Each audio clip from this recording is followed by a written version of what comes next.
नमस्कार बंधुरा सबाई केमन आছেন आशा करी सबाई खूब खूब भालो आছেন और आमिও खूब भालो आছি। चले एसेছি আর একটা নতুন রেসিপি নিয়ে। বাইরে দেখুন বৃষ্টি হচ্ছে, বোঝা যাচ্ছে না ভিডিওতে, কিন্তু ভালোই বৃষ্টি পড়ছে। কালকে থেকে কাল দুপুর থেকে একটা থেকে বেশ মাঝে মাঝে যে বৃষ্টিটা হচ্ছে, ভালোই বৃষ্টি হচ্ছে।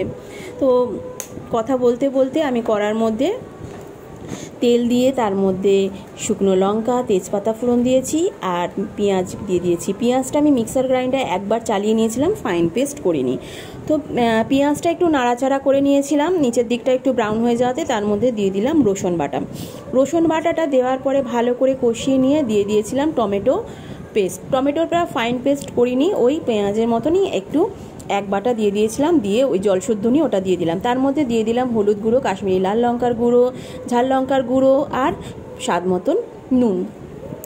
দেওয়ার পরে আর পেঁয়াজ বাটাটার সাথে টমেটোটার সাথে আমি দুটো কাঁচা লঙ্কাও বেটে নিয়েছিলাম। তো এগুলো ভালো করে কষিয়ে নিতে হবে, যাতে এদের মধ্যে থেকে যে কাঁচা গন্ধটা, মশলা এবং রসুনের যে কাঁচা গন্ধটা সেটা বেরিয়ে যায়। তারপরে মশলা কষানো হয়ে যাওয়ার পরে আমি দিচ্ছি ম্যাড্রাসি ওল। এইগুলো দেখতে অনেকটা বড় বড় কুমড়োর মতনই হয়, তো এটা খুব সুন্দর খেতে লাগে।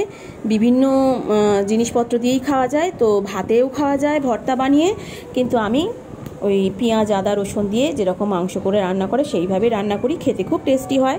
তো এটার মধ্যে আজকে দেবো আমি চিংড়ি মাছ। এটার মধ্যে মাছের ডিমের বড়া ভেজেও দেওয়া যায়, ডালের বড়া ভেজেও দেওয়া যায়। তো আজকে দেখুন ভিডিওটার মধ্যে আমি স্বয়ং উপস্থিত রয়েছি, কারণ রোজই উপস্থিত থাকি, কিন্তু নিজের মুখটা দেখানো হয় না। সকালবেলা রান্না করতে করতে তাড়াহুড়োর মধ্যে নিজেকে দেখানোর মতো না সময় হয় না। কিন্তু যেহেতু এটা আমার অরিজিনাল ভিডিও, এটা দেখানোর জন্য আমি যে অন্যের ভিডিওতে নিজের মুখের কথা লাগিয়ে দিয়েছি তা নয়, নিজেই আমি রান্নাটা করছি এবং উপস্থিত রয়েছি সেটা বোঝানোর জন্যই আমি আমার নিজের মুখটা একবার দেখিয়ে নিলাম। আজকে হয়তো সাউন্ডের একটু প্রবলেম হবে, কারণ আমাদের বাড়ির পাশে বড় ঠাকুরের মন্দিরে শ্রাবণ মাসের যে পুজোগুলো হয়, আজকে শনিবার, সেজন্য সকাল থেকেই হরিনাম বাজতে শুরু করেছে। তো সেজন্য হরিনামের আওয়াজ হয়তো এই ভিডিওটার মধ্যে আসতে পারে, তার জন্য আমার গলা হয়তো পরিষ্কারভাবে শোনা নাও যেতে পারে, তো তার জন্য ক্ষমা করে দেবেন সবাই। আর মশলাটা কষিয়ে, ওলটাও তার সঙ্গে কষিয়ে সামান্য জল দিয়ে আমি ভালো করে কষিয়ে নিয়েছিলাম। তারপর আমি জল ঢেলে তার মধ্যে চাপা দিয়ে সেদ্ধ বসিয়ে দিয়েছি। তার মধ্যে আমি চাও বানিয়ে নিয়েছি, চাও আমার খাওয়া হয়ে গিয়েছে। আর এদিকে তরকারিটাও আমার ভালো করে সেদ্ধ হয়ে গিয়ে নামানো হয়ে গিয়েছে। এবার কড়ার মধ্যে তেল দিয়ে হলুদ দিয়ে নুন দিয়ে তার মধ্যেই আমি ঝটাপট চিংড়ি মাছগুলো আমার বোনকে দিয়ে ছাড়িয়ে নিয়েছিলাম, তো সেইগুলোই আবার ধুয়ে নুন হলুদ আর মাখাইনি, একেবারেই কড়ার তেলের মধ্যে নুন হলুদ দিয়ে সেটা ভেজে নিয়েছি।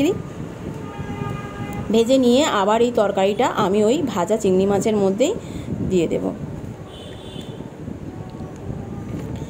এবার ক্যামেরাটা আমার ঝাপসা হয়ে আসছে, অনেকক্ষণ ধরে চালিয়ে রেখেছি বলে, সেজন্য আর বোধহয় বিশেষভাবে বোঝাতে পারবো না। তো ওই মুখেই বলে দিলাম যে চিংড়ি মাছটা আমার ভাজা হয়ে গিয়েছে, তার মধ্যেই আমি তরকারিটা দিয়ে নেড়ে চেড়ে নামিয়ে নিচ্ছি।